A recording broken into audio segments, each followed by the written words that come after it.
bizde уже biratna yok уже. Marcel Nuriyev Panovka avылында хатыны ике кызы белән яши. Май җитүгә өйгә су килми башлый. Төннәрен аны тамчылап җыярга мәҗбүрләр. Мен эштәйм төнлә, нәши сменада.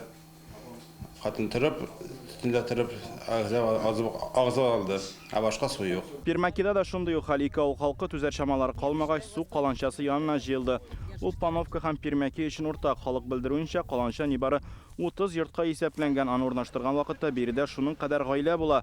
Хәзер исә 1000нән артык йортлар күбәйгән саен суның басымы кими.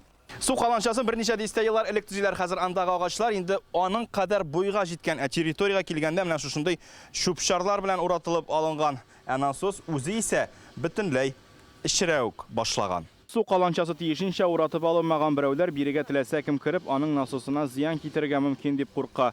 Ә икенчеләр хайваннарыбыз бер тамчы суга тилмерә дип кайгыра. 2012 года алган инде бу өйне, шуннан бери су рәтләп килгәне юк инде безгә. Суны сатып алабыз инде ашарга пешерергә. Яшь гаиләләр исә балаларына мәктәпкә кияргә чиста күлмәк, шалбар әзерли алмый.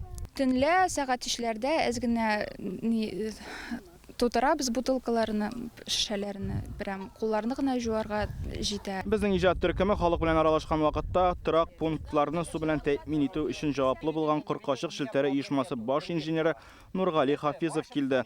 Ул тиздән су барлык йортларга да яхшы басым белән киләчәк дип ышандыра. Бүгенге көндә монда тора 16-10-80 дигән насос, biz куябыз 6-16-110 дигәнне. Пановка халкы бу атнаны ала инде, обязательно. Ә Пермәки икенче атнага кала инде, потому что җитә алмыйм мин. Биектау районы башкарма комитетында да бу проблема махсус контрольдә булачак дип белдерделәр. Су каланчасы территориясендә тәртипкә китерәчәкләр.